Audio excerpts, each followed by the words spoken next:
मेरे प्यारे बच्चों, आज अपन एक चैनल पे जो सफलता राजस्थान चैनल है इसके ऊपर मैं आज से अपना जो राजस्थान जीके हैं इसके सारे वीडियोस यहाँ पर अपलोड करने वाला हूँ। सारी क्लासेस आपको यहाँ पर देने वाला हूँ। तो मेरे प्यारे बच्चा, यहाँ पर आप सभी को रोज़ आज से एक एक क्लास मिलेगी, ठीक है। कुछ 2-4 दिन तक एक एक क्लास आएगी, उसके बाद अपनी यहाँ पर क्लासें बहुत सारी आने वाली है। अलग अलग टीचर आपके सामने आने वाले हैं।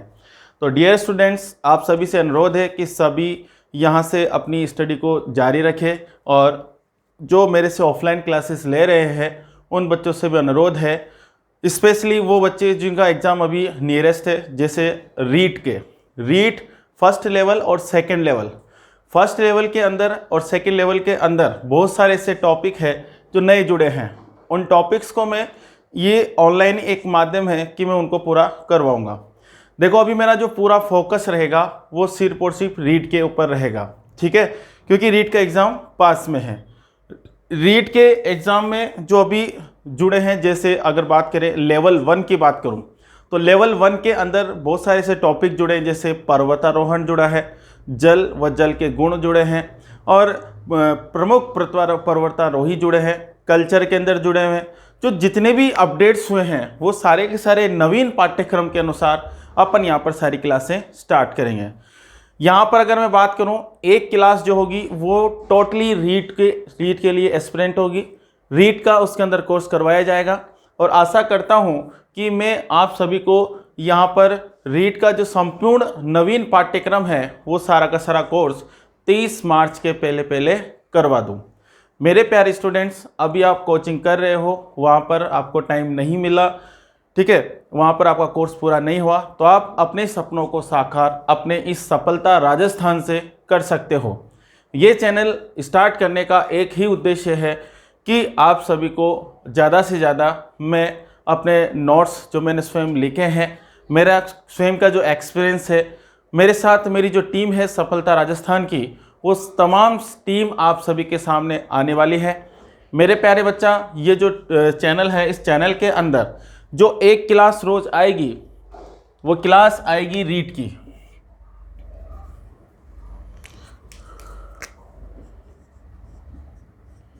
रीट की क्लास होगी। इसके अंदर लेवल 1 और लेवल 2, यानी कि अब मैं बात करूं लेवल 2 की बात करूं तो लेवल 2 जो एग्जाम दे रहे हैं, जो बच्चे दे रहे हैं, तो उनको लेवल 1 भी पढ़ना है। तो यहाँ पर लेवल 1 के जितने भी टॉपिक है, सबसे पहले अपन लेवल 1 को कवर करेंगे, उसके बाद में अपन लेवल 2 को लेकर चलेंगे।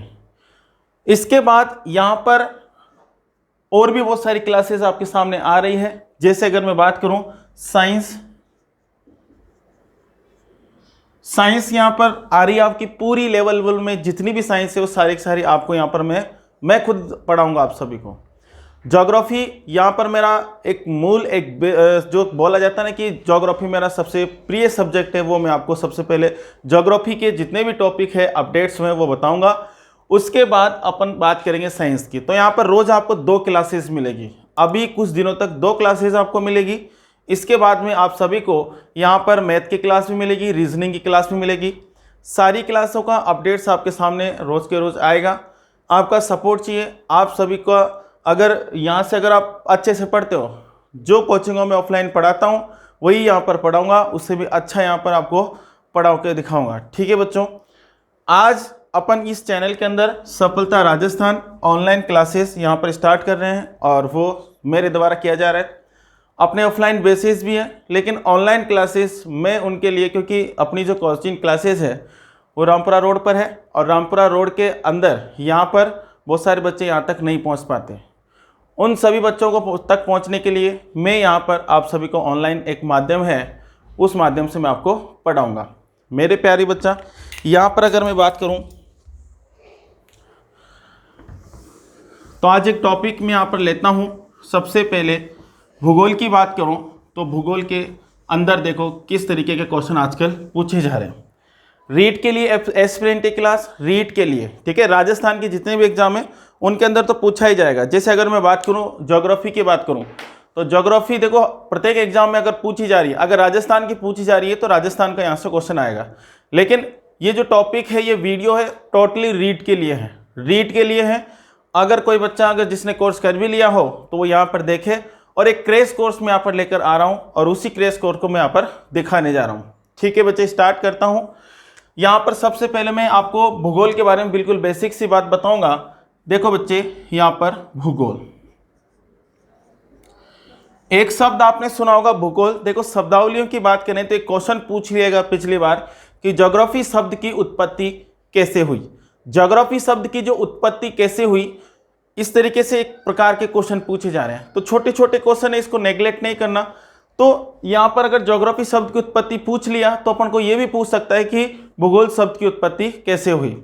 देखो भूगोल शब्द या ज्योग्राफी शब्द जो है, ये इनके अंदर एक ब्रह्मांड का अध्ययन किया जाता है। अगर मैं बेसिकली बात करूं तो ज्योग्राफी के अंदर पूरे ब्रह्मांड का अध्ययन किया जाता है कि ब्रह्मांड के अंदर कौन से ग्रह, उपग्रह, पृथ्वी है, पृथ्वी के अंदर कौन से जलमंडल, ठीक है, स्थल मंडल, कौन कौन से भाग है और इनके अंदर क्या क्या विशेषता पाई जाती है, और प्रमुख रूप से ये सारी बातें अपन यहाँ पर करेंगे। देखो यहाँ पर एक शब्द है और उस शब्द की मैं बात करूं तो भूगोल है। देखो यहाँ पर ज्योग्राफी में जितने भी शब्द है उनका अर्थ उन्हीं के अंदर छुपा हुआ है। ठीक है, जैसे अगर मैं बात करूं भूगोल, तो भूगोल को अगर मैं दो शब्दों में तोड़ूं, तो दो शब्दों में जब इसको तोड़ता हूं मैं, तो यहां पर पहला जो शब्द है वो आता है भू और दूसरा शब्द आता है गोल। यानी कि गोल उसे कहूंगा जो चारों ओर से गोलाकार हो, गोलाकार हो। ठीक है, और भू का मतलब होता है धरती या पृथ्वी। अब देखो भारत के जो विद्वान थे, जितने भी ज्योग्राफी के जितने भी भारत के विद्वान हुए, ये जितने भी विद्वान हैं, इन सभी विद्वानों ने पृथ्वी को गोलाकार मानकर इसका अध्ययन किया। जबकि जितने भी विदेशी विद्वान थे उन्होंने पृथ्वी को तस्तरीनुमा मानकर उनका अध्ययन किया। तो भारतीय वैज्ञानिक था, एक था जेम्स रेनेल। जेम्स रेनेल,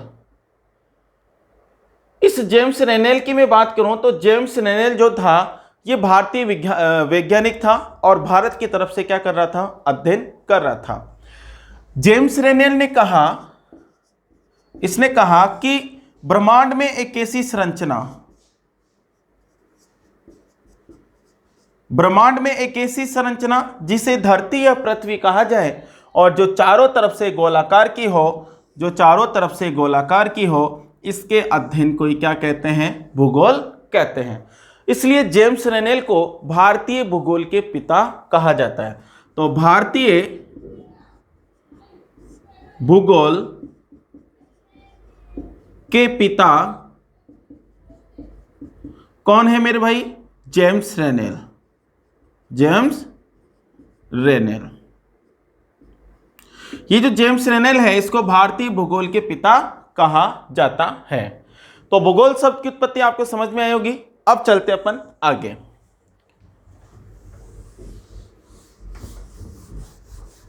एक शब्द और सुना होगा आपने और वो शब्द है, देखो बच्चे,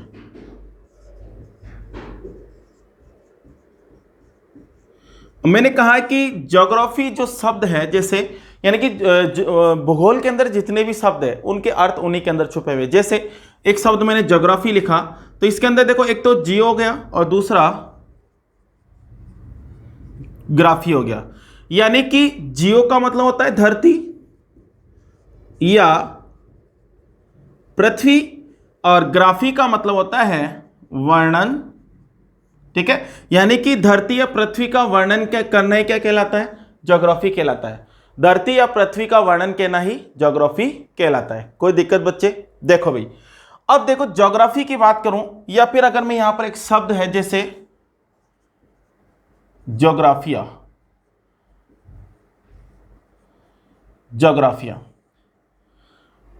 या फिर अगर मैं बात करूं यहां पर एक शब्द लिख रहा हूं ज्योग्राफी।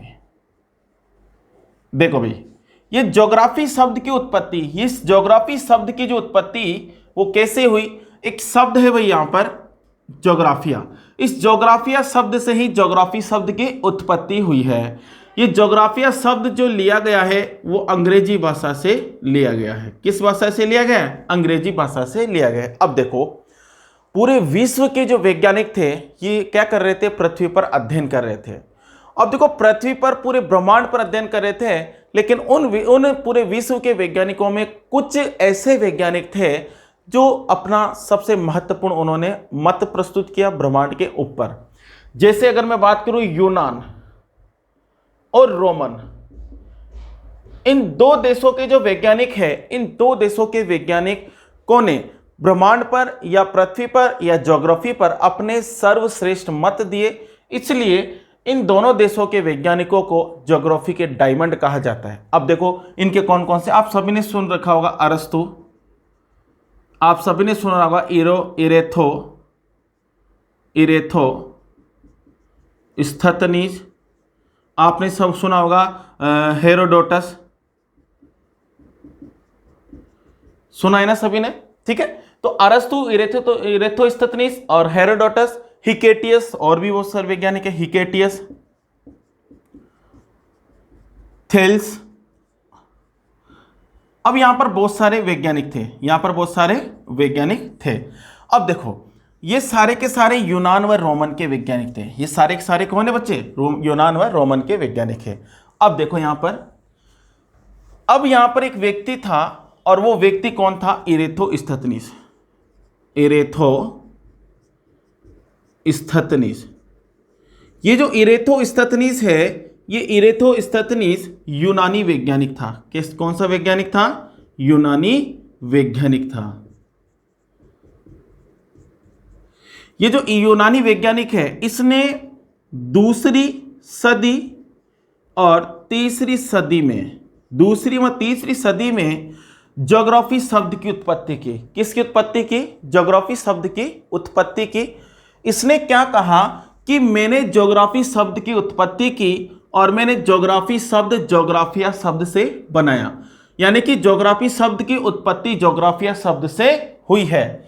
और ज्योग्राफिया शब्द किस भाषा से लिया गया है? अंग्रेजी भाषा से। लेकिन ज्योग्राफिया शब्द मूल रूप से किस भाषा का शब्द है? ग्रीक भाषा का शब्द है। कौन सा भाषा का शब्द है? ग्रीक भाषा का शब्द है। अब देखो भाई, आप ये दिमाग में आ रहा होगा कि सर ये ग्रीक भाषा का शब्द क्यों है? ठीक है, अगर ग्रीक भाषा का शब्द है तो इरेथोस्थनीज ने ग्रीक भाषा से इसको क्यों नहीं लिया? अंग्रेजी भाषा से क्यों लिया? अब जैसे मैं भारत की बात कर रहा हूं, भारत के अंदर सबसे ज्यादा जो लैंग्वेज बोली जाती है वो बोली जाती है हिंदी। अब भारत के अंदर कोई ऐसा वैज्ञानिक है, वो कोई ज्योग्राफी पर अध्ययन कर रहा है, तो वो वैज्ञानिक जो यहां पर अध्ययन कर रहा है तो उसके आसपास में हिंदी भाषा बोली जा रही है, और उसको, उस वैज्ञानिक को एक शब्द की जरूरत पड़ी, जैसे टाइम शब्द की। तो टाइम शब्द जैसे अपन जनरली क्या बोलते हैं? टाइम कितना हुआ, कितना टाइम हुआ, सर कितना टाइम हुआ, मैम कितना टाइम हुआ, ऐसे इस तरीके से अपन बात करते हैं। तो उसने क्या कहा कि हिंदी भाषा के अंदर एक शब्द उसको दिखा टाइम, तो इसकी उसको जरूरत थी, तो उसने हिंदी भाषा से कौन सा शब्द ले लिया? टाइम शब्द ले लिया। बाद में उसको पता चला कि टाइम शब्द को तो मूल रूप से किस भाषा का शब्द है? इंग्लिश भाषा का शब्द है। तो उसने कहा कि मैंने टाइम शब्द हिंदी भाषा से लिया है, लेकिन मूल रूप से किस भाषा का शब्द है? इंग्लिश भाषा का शब्द है। कोई दिक्कत? No doubts. देखो भाई, यानी कि ज्योग्राफिया शब्द से ही ज्योग्राफी शब्द की उत्पत्ति हुई है, और मूल रूप से ये ग्रीक भाषा का शब्द है। ज्योग्राफिया शब्द अंग्रेजी भाषा से लिया, और किसने? इरेथोस्थनीज। इसलिए इरेथोस्थनीज को फादर ऑफ ज्योग्राफी कहते हैं। फादर ऑफ ज्योग्राफी, यानी कि ज्योग्राफी के पिता किसे कहते हैं? इरेथोस्थनीज को। अब इरेथोस्थनीज के साथ एक वैज्ञानिक और आ गया, और उस वैज्ञानिक का नाम था हिकेटियस। ये जो हिकेटियस है, ये हिकेटियस जब इसके साथ मिल जाता है, और हिकेटियस के आने के बाद ज्योग्राफी में परंपरागत रूप से अध्ययन होना स्टार्ट करता होता है। इसलिए हिकेटियस को कहा जाता है परंपरागत ज्योग्राफी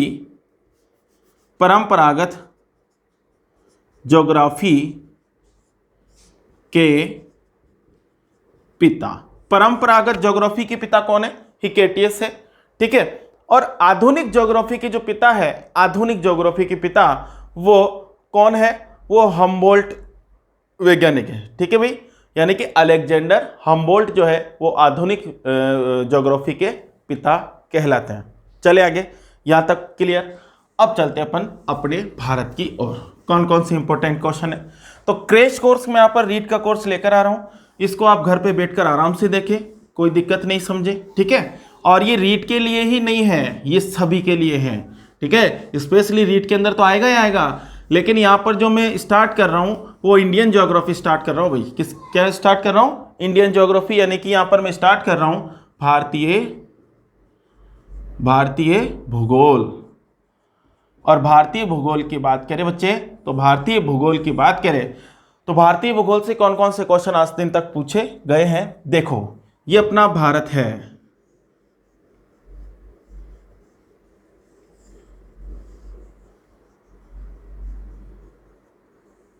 ये अपना भारत है, मान लो ये अपना भारत है, और ये इस प्रकार से ये अपना श्रीलंका है।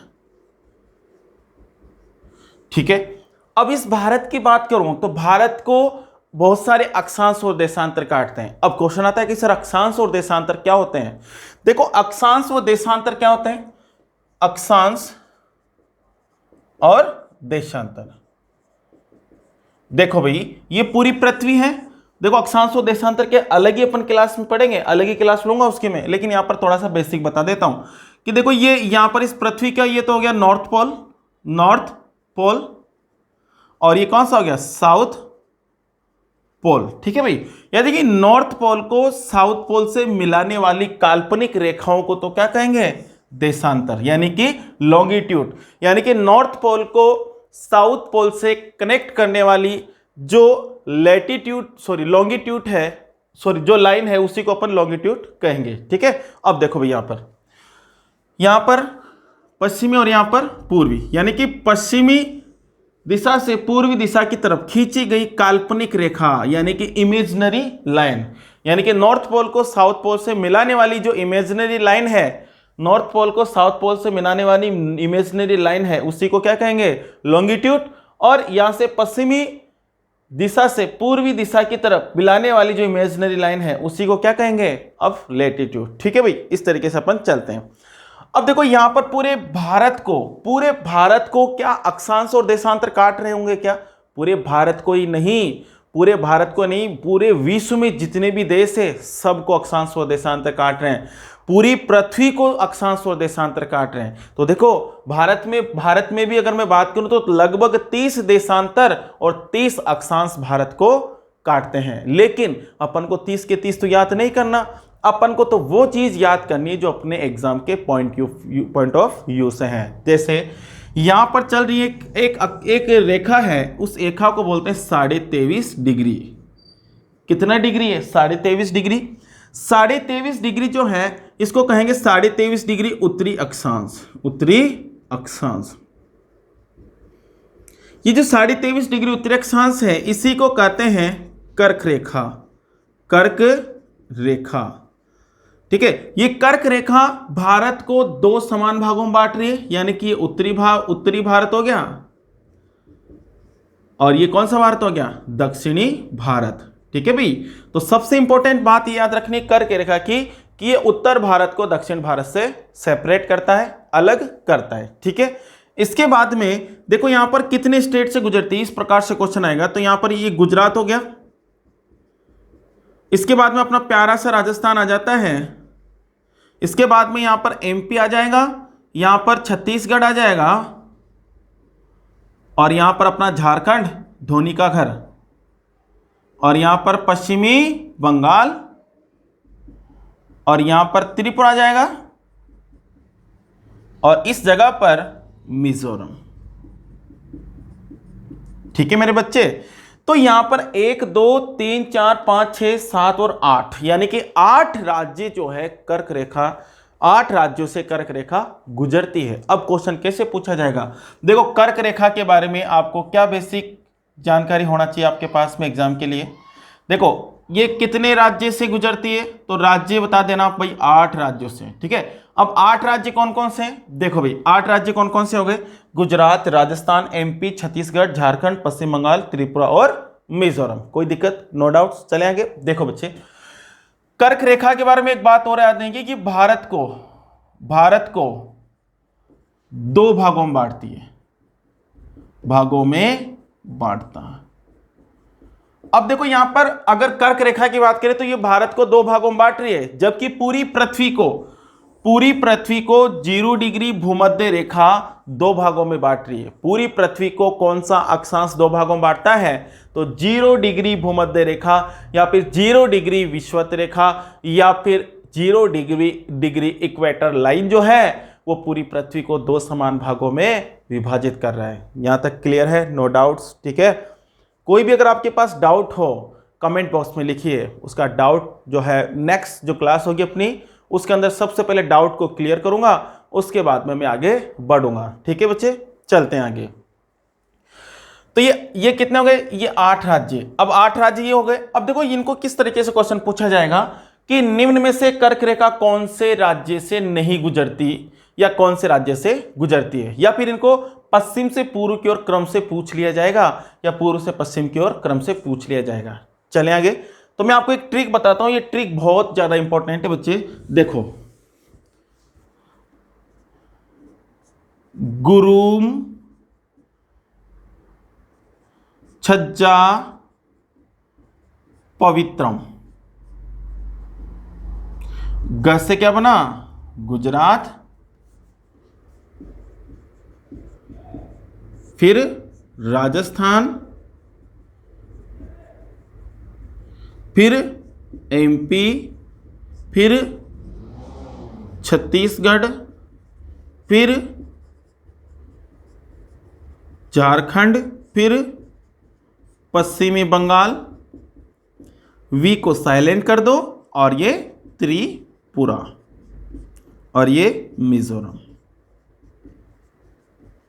ठीक है, तो यहां से ये सारी चीजें, यानी कि ये सूत्र अपन को गुरुम छज्जा पवित्रम जो है वो पश्चिम से पूर्व की ओर क्रम से वहां से भी अपना हेल्प करेगा, कि अपन को पूछेगा कि निम्न जो राज्य हैं इनसे कर्क रेखा गुजरती है, तो पश्चिम से पूर्व की ओर इनको क्रम से जमाओ। तो इस तरीके से अपन को क्रम से जमा सकते हैं। यहां तक नो डाउट। चलें आगे। देखो बच्चे, अब आगे चलते हैं अपन, इसको मैं मिटा देता हूं।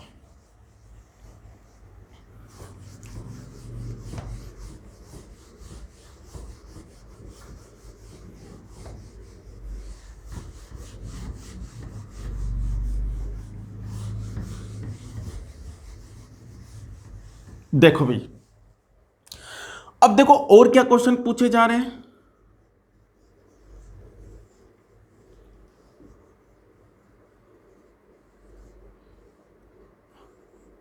देखो भाई, यहां पर एक देशांतर है भाई, उस देशांतर की बात करें 82.5 डिग्री पूर्वी देशांतर। ठीक है, ये 82.5 डिग्री पूर्वी देशांतर से भारत का समय ज्ञात किया जाता है। क्या ज्ञात किया जाता है? भारत का समय। देखो बच्चे, यहां पर अगर मैं सबसे पूर्वी छोर की बात करूं तो यहां पर 97 डिग्री 25 मिनट पूर्वी देशांतर। ये जो देशांतर है ये अरुणाचल प्रदेश से निकलता है, अरुणाचल प्रदेश। यानी कि भारत का सबसे पूर्वी छोर से जो अक्षांश जो देशांतर गुजरेगा वो 97 डिग्री 25 मिनट पूर्वी देशांतर, और भारत के सबसे पश्चिमी छोर से जो गुजरेगा वो 68 डिग्री 7 मिनट पूर्वी देशांतर। अब देखो, अगर मैं यहां से यहां तक जाता हूं तो लगभग मुझे 30 देशांतर दिखाई देते हैं। कितने देशांतर दिखाई देंगे? 30 देशांतर। यानी कि क्वेश्चन पूछ लिया जाता है कि भारत जो है कुल कितने देशांतर में बसा है। मैंने कब कैसे बताया? देखो, लगभग में 30 देशांतर, 29 पॉइंट कुछ है, तो उसको लगभग में मान लिया जाता है कि भाई 30 देशांतर में भारत बसा हुआ है। ठीक है, अब देखो यहां पर 30 देशांतर में बसा हुआ है, तो 82.5 से क्या किया जाता है? समय का मापन किया जाता है भारत का, यानी कि यहां से भारत का समय निश्चित किया जाएगा। इसलिए 82.5 डिग्री पूर्वी देशांतर को भारत की मानक समय रेखा कहते हैं। क्या कहते हैं भाई? भारत की मानक समय रेखा कहते हैं। कोई दिक्कत? No doubts. देखो भाई, आपसे क्वेश्चन पूछा जाएगा पहला कि 82.5 के बारे में। देखो, किस देशांतर को भारत की मानक समय रेखा कहेंगे? तो 82.5 डिग्री पूर्वी देशांतर। तो देखो यहां पर, यह भारत की मानक समय रेखा है। यह भारत की मानक समय रेखा है। कौन सी? 82.5। यहां से भारत का समय ज्ञात किया जाता है। ठीक है, अब देखो, अब अपन ने यहां पर मैंने कहा कि 30 देशांतर है, भारत 30 देशांतर में बसा हुआ है, तो अपन ने 82.5 को ही क्यों माना? 82.5 को इसलिए माना बच्चे, 82.5 को इसलिए माना क्योंकि 82.5 भारत के बीचों बीच में है। क्योंकि मैंने कहा कि 30 है, तो 30 को अपन ने आधा आधा किया, तो 15 देशांतर में इधर से चलता हूं और 15 देशांतर इधर से चलता हूं, तो ये भारत का सबसे मिड पॉइंट कहलाता है। और इस मिड पॉइंट में जो देशांतर आया वो 82.5 डिग्री पूर्वी देशांतर आया, और इसी को मैंने क्या मान लिया? मानक समय रेखा। अब यहां पर जो भी बचेगा वो क्या है? वो भारत का समय, वहां पर पूरे भारत में वही समय होगा। अब देखो, यहां से अगर मैं बात करूं तो ये भारत में प्रवेश यहां से कर रहा है, यानी कि यहां से जो प्रवेश करेगा, देखो भाई, यूपी के अंदर है से करेगा, और यूपी में एक स्थान है इलाहाबाद, और इलाहाबाद में एक स्थान है मिर्जापुर, और मिर्जापुर में एक स्थान है नैनी गांव। तो यहां से ये अपना मानक समय रेखा भारत में प्रवेश करेगा, और इसके बाद में यहां से 5 राज्यों से गुजरेगा। कितने राज्यों से गुजरेगा? 5 राज्यों से गुजरेगा। यानी कि यहां से अगर मैं बात करूं तो एक तो हो गया यूपी, एक हो गया एमपी, एक हो गया छत्तीसगढ़, एक हो गया उड़ीसा, और एक हो गया आंध्र प्रदेश। तो इस प्रकार से यूपी, एमपी, छत्तीसगढ़, उड़ीसा और आंध्र प्रदेश से भारत की मानक समय रेखा गुजरती है। अब इनको भी देखो कैसे पूछेगा, उत्तर से दक्षिण की ओर जमाओ। भाई, भारत की मानक समय रेखा जो 5 राज्यों से गुजरती है उसको उत्तर से दक्षिण की ओर जमाओ। तो इस तरीके से क्वेश्चन पूछा जाएगा। अब देखो, उत्तर से दक्षिण की ओर जमाते हैं, तो देखो यहां पर सबसे पहले यूपी आएगा, सबसे उत्तरी, और सबसे दक्षिणी आंध्र प्रदेश, फिर एमपी, छत्तीसगढ़, उड़ीसा और आंध्र प्रदेश। इस प्रकार से तो इसकी एक ट्रिक बनाई है मैंने, वो ट्रिक आप देख सकते हो। भाई, यहां से मैं इधर की साइड ट्रिक बता देता हूं। अब देखो, एक व्यक्ति था छग्गू नाम का। क्या था मेरे भाई? छग्गू नाम का। और कहां का था ये? यूपी का था। तो ये छग्गू नाम का व्यक्ति बहुत ज्यादा दुबला पतला था। ट्रिक बना रहा हूं आपको याद करवाने के लिए। ये छग्गू नाम का व्यक्ति बहुत दुबला पतला था, इतना दुबला पतला था कि इसको डर होता था कि ये कहीं उड़ नहीं जाए। तो देखो यहां पर, ये जो यूपी नाम का, जो यूपी के अंदर जो छग्गू नाम का था, तो यूपी में छग्गू उड़ा आंधी में। ठीक है, तो यहां पर अपनी ट्रिक है, यूपी से यूपी बना, एमपी, छत्तीसगढ़, उड़ीसा और आंध्र प्रदेश। ठीक है बच्चे, तो यहां पर ये अपनी ट्रिक है पूरी। अब इसमें देखो, आपको उत्तर से दक्षिण की ओर क्रम से पूछे तो वो भी यहां पर भी आपको क्या करेगी? हेल्प करेगी। तो इस तरीके से आपको सारी की सारी बातें ध्यान रखनी है। और अपन जो नेक्स्ट क्लास है, उस नेक्स्ट क्लास में भारत के परिचय के बारे में चर्चा करेंगे, कौन कौन से क्वेश्चन पूछे गए हैं। देखो, एक क्वेश्चन देखने को मिला कि जो भारत है वो भारत किस द्वीप पर स्थित है? ठीक है, तो भारत किस द्वीप पर होगा? तो भारत जम्बू द्वीप पर स्थित है। इसलिए भारत का जो प्राचीन नाम मिलता है अपन को, वो जम्बू द्वीप भी भारत को कहते हैं। ठीक है, तो यहाँ तक अपना ये आज की क्लास है। मैं नेक्स्ट क्लास में आप सभी को भारत के परिचय के बारे में क्लास होगी। आज की क्लास इतनी सी है क्योंकि आज स्टार्टिंग था। अपन जो है वो कल से कंटिन्यू, यानी कि जो नेक्स्ट क्लास है वहाँ से हमें लगभग 1 घंटे की वीडियो होगी। मेरे प्यारे बच्चा सभी देखे, आप सभी को देखना। एग्जाम जैसे ही निकलेगा, एग्जाम देकर आओगे तो वहाँ पर आपको बहुत हेल्प मिलेगी। क्वेश्चन मिलेंगे आपके, एज इट इज़ क्वेश्चन मिलेंगे, क्योंकि मेरा जो एक्सपीरियंस है वो मैं क्वेश्चन पेपर देखकर आपको बता रहा हूँ सारी चीज़ें।